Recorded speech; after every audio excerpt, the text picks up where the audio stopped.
Welcome to Shorty Supercoach. It's the all-important trading period before the prices start to change. So I'm going to talk about a few bits and pieces, a few guys that maybe you're just wondering, should I jump on board Taylor Walker? Should I get rid of Jordan Clark?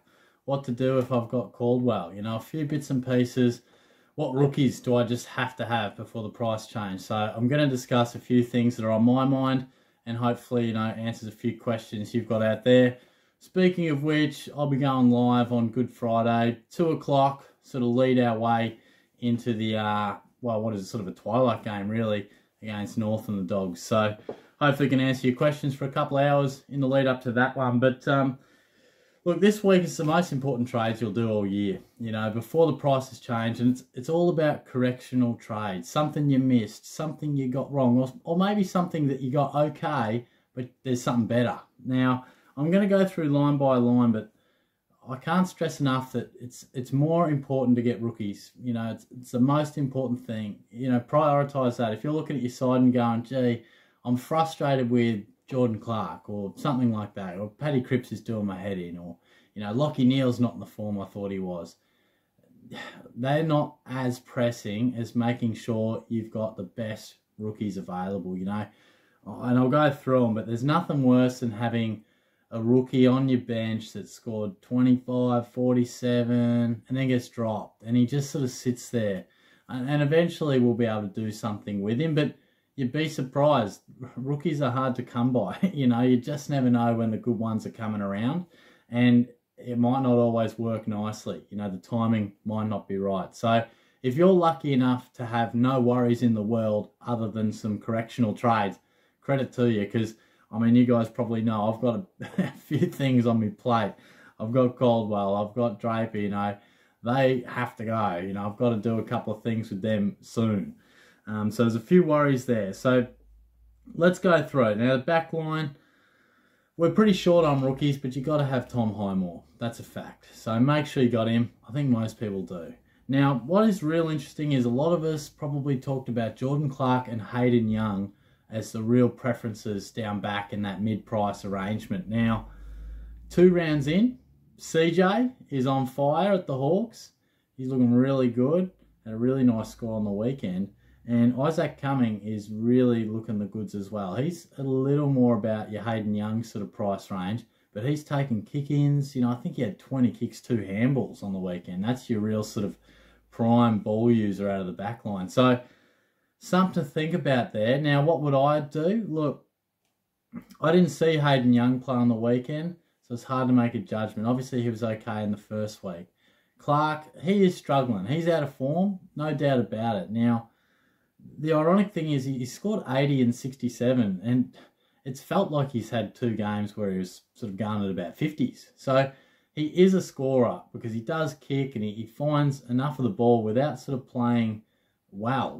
At the moment, being a Cat supporter, I'm watching him thinking he's not playing where I'd like him to be at, yet he's scoring okay. He's not setting the world on fire. So, again, if you've got the luxury to make one of those trades and you're feeling the need, I'm not going to argue with that.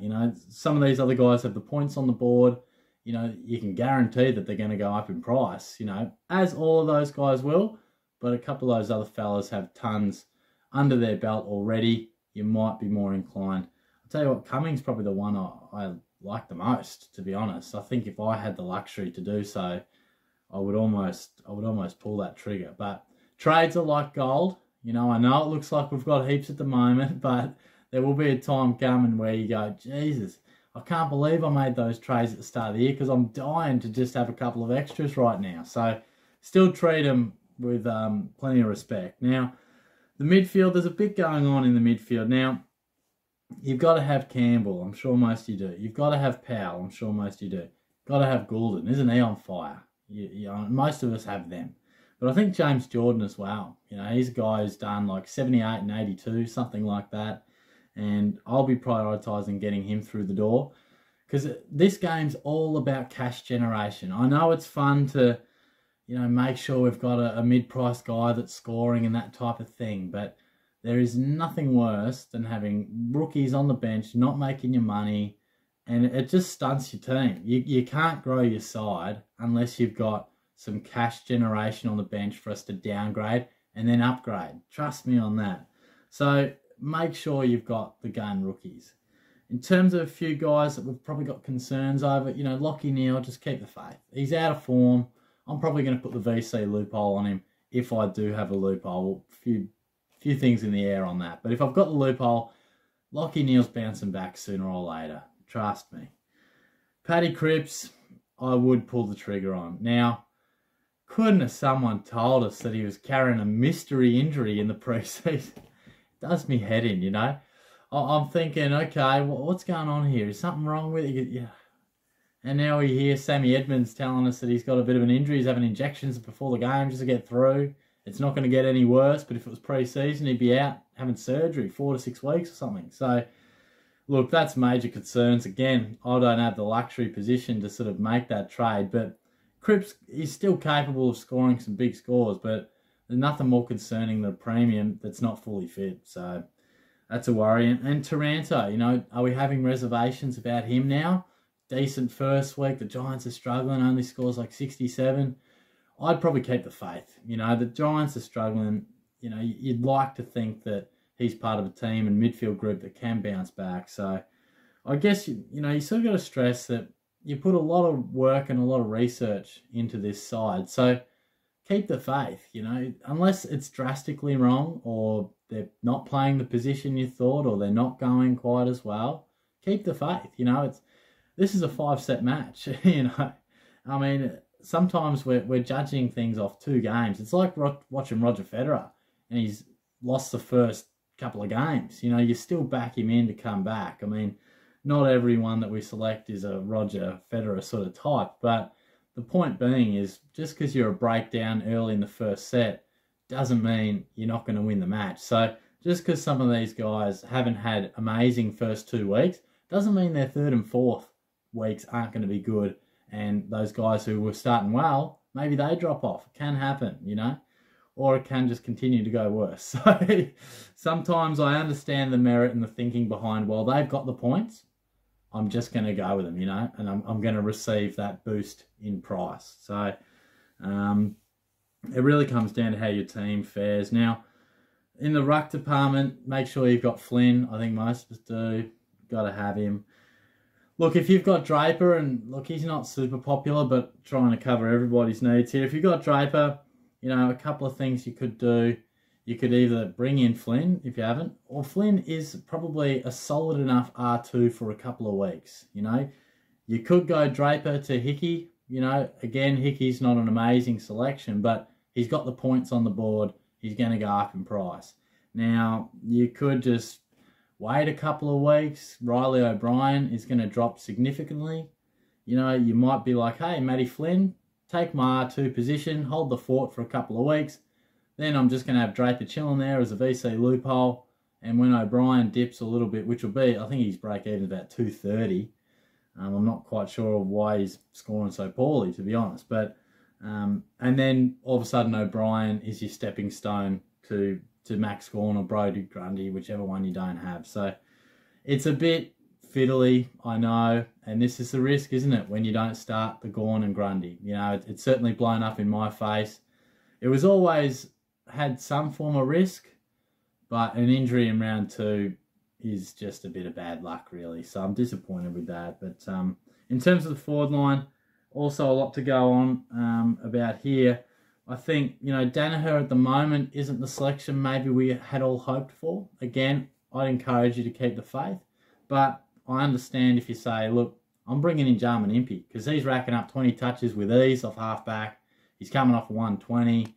I'm just banking him. I understand that. And Tom Atkins as well. He's looking like a really assured type down there. 80-odd, 107. So he's really looking good at the Cats. He lays a lot of tackles as well for a halfback flanker. It's just in his nature. So, again, I couldn't argue if you felt the need to bring him in for whoever you feel. And in terms of rookies, Chad Warner's probably just the main one that we really need to have. And I wanted to talk about Taylor Walker as well. You know, it's a really interesting prospect. He's on fire. You know you're going to get a massive couple of price rises from him. So That's what we know, but he's just as capable of scoring 50 for the next 2 weeks. So it just is an interesting debate. Look, if you said Shorty, Taylor Walker or Tom Atkins, I'm going Tom Atkins. You know, Taylor Walker's on fire. And if you just say, look, man, all I need is just some quick cash. You know, I just want to take the cash, super low break even. I'm just bringing him in. Even if he just goes 65 and 91, I'm happy with that. You know, fair enough. You are going to benefit from his first 2 rounds from a price sense, but he will have fluctuations. Let's not forget, he's a key forward in a bottom 4 side. So they've started well. He looks the goods, but I'd be concerned. Oh, not concerned. I wouldn't be jumping at it. I'd be more inclined to go with an Impey or an Atkins. But whatever floats your boat. If you just want to, if you want that cash, he's bringing you cash. There's no doubt about that. And Jai Caldwell, if you got him, what do we do? Well, again, you can either go down.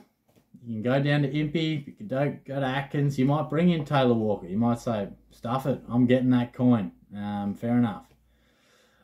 You've got those options, or you could potentially, if you've got 2 trades, you know, maybe you're downgrading somewhere else, and maybe you can upgrade to whoever you like. Maybe you want to jump on board the Zach Butters train, or you're loving what someone else is doing who's a little bit above the price range, but maybe you can make it work if you're making a slight downgrade somewhere else. But it's horses for courses. But I think they are largely the main names we really need to think about this week. So I hope that we all really steady up the ship and make some good trades, because before the prices change is crucial. You know, you really got to jump on board the right trains and hope that it leads you down the right path. So it's all about correcting any mistakes. I can't stress that enough. So now's your chance. Make those trades. I wish you all the best. Pray for Shorty. He needs a little bit of luck. We'll see how we go though. I'm fighting back. You know, it's a bit flat over the weekend. You know, seeing another week sort of go down the gurgler. But it's like I said, it's a 5-setter. So we're going to dig in there and just fight our way back. I've been in some sticky situations previously and sort of fought our way back. So I'll back myself in on the trade and see what we can do. So thanks for your support. I'll hopefully catch you on the live session. If not, all the best. Cheers.